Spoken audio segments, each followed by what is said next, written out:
করে। সম্মানিত ভাই, জিন অবশ্য আক্রমণ করে। কেন করে, কিভাবে করে এবং কোন সময় করে, আমি সবই আপনাদের খুলে বলার চেষ্টা করব ইনশাআল্লাহ এবং বুঝিয়ে দেওয়ার চেষ্টা করব। এমন নয় যে আপনি সালাত আদায় করছেন বা আপনি নামাজ পড়ছেন তার জন্য যে আপনাকে জিন ধরবে না, এমনটা কিন্তু নয়।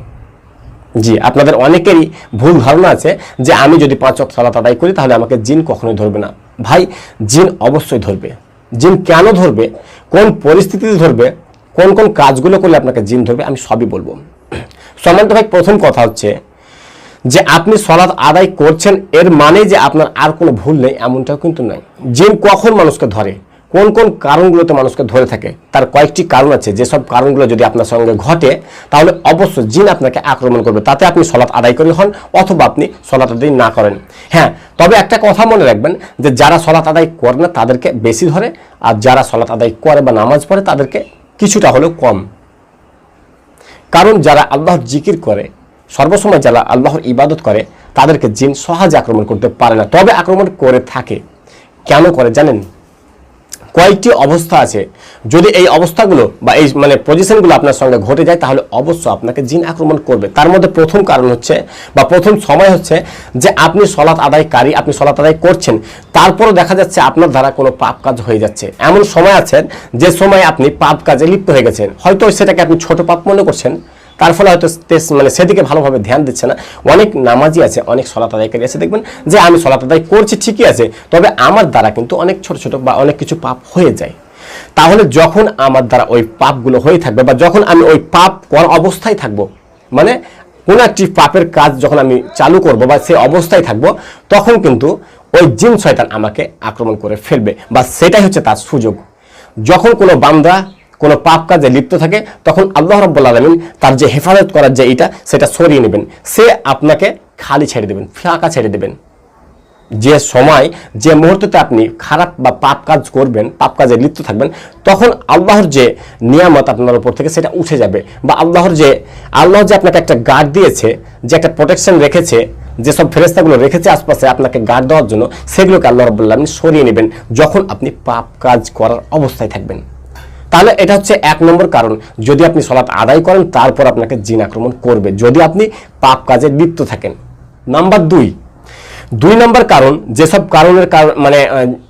কারণের ক্ষেত্রে আপনাকে জিন আক্রমণ করতে পারে যদিও আপনি সালাত আদায়কারী হন, সেটা হচ্ছে এমন একটা সময় যে সময় আপনি অতিরিক্ত রেগে গেছেন, এমনভাবে রেগে গেছেন যে আপনার আর আশেপাশে কোনো কিছু খেয়াল আসছে না।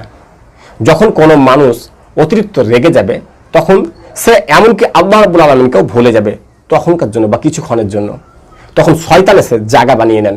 একটা কথা মনে রাখবেন, আমরা যে রেগে যাই অবশ্য সেখানে শয়তানের একটা হাত থাকে, সম্পূর্ণ না হলে অবশ্য শয়তানের একটা হাত থাকে, সে রাগটাকে আমাদের বৃদ্ধি করে দেয়। তাহলে যখন আমরা অতিরিক্ত রেগে যাব তখন অবশ্য যেহেতু সেখানে শয়তানের একটা হাত আছে, শয়তান সম্পূর্ণভাবে আমাদেরকে গ্রাস করে নেয়, তার জন্য ওই সময়তে জিন আমাদেরকে অবশ্যই আক্রমণ করে ফেলবে, জিন আমাদের ক্ষতি করে দেবে যদিও আমরা সালাত আদায়কারী হয়েও থাকি। ভাই সকল, আরো কয়েকটি কারণ আছে। যদি আপনি সালাত আদায়কারী হন তারপরেও যে জিন আপনাকে আক্রমণ করবে তার আরো অনেক কারণ আছে। যেমন আপনি অতিরিক্ত উদাসীন হয়ে যান, যদি আপনি এমন উদাসীন হয়ে গেছেন যে আপনি সবকিছু ভুলে গেছেন, আপনার স্মরণে আর কিছু নেই, মনে হচ্ছে আপনি কোথায় আছেন সেটা আপনি নিজেও বুঝতে পারছেন না। সেই মুহূর্তে সেই সময়টায় আপনি কোথায় যে আছেন, কি করছেন, এটা আপনি নিজেও বুঝতে পারছেন না কিছুক্ষণের জন্য। যদি আপনার অবস্থা এমন হয়ে যায় অবশ্যই জিন আপনাকে তখনই আক্রমণ করে ফেলবে যদিও আপনি সালাত আদায়কারী হন বা নামাজ পড়া ব্যক্তি হন।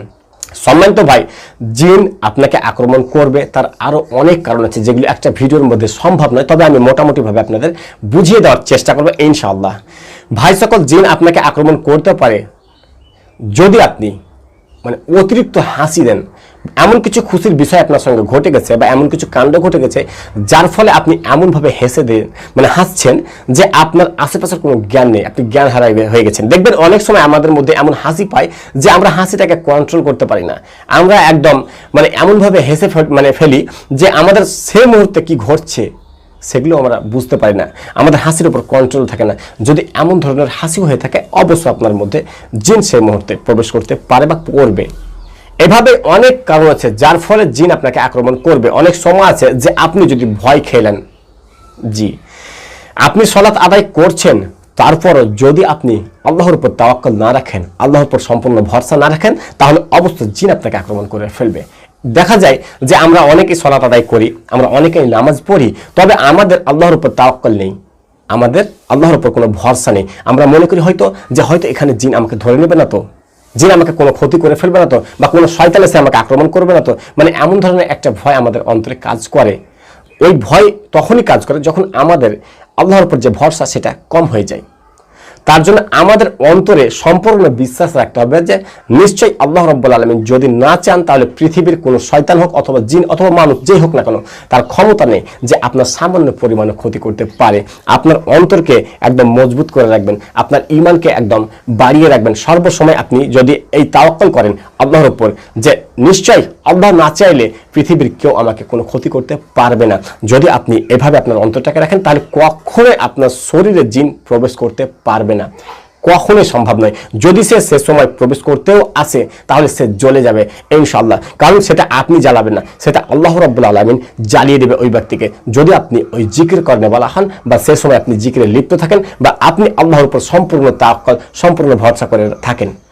সম্মানিত ভাই, তাহলে আজকে আমি খুব সহজে আপনাদের মোটামুটিভাবে বুঝিয়ে দেওয়ার চেষ্টা করলাম যে সালাত আদায়কারী ব্যক্তি যারা নামাজ পড়ে তাদেরকেও জিন ধরতে পারে বা ধরে থাকেন। জি, আজকে এই বিষয়টি বেছে নিয়েছিলাম এই কারণে আমাদের অনেক ভাই এই ধারণা আছে যে হয়তো যারা নামাজ পড়ে না তাদেরকে ধরে না। আমি প্রথমেই বলেছি যে নামাজ আদায়কারীকে অবশ্য ধরে, তবে যারা সালাত আদায় করে না, যারা সর্বসময় পাপ কাজে লিপ্ত থাকে তাদেরকে বেশিরভাগ ধরে।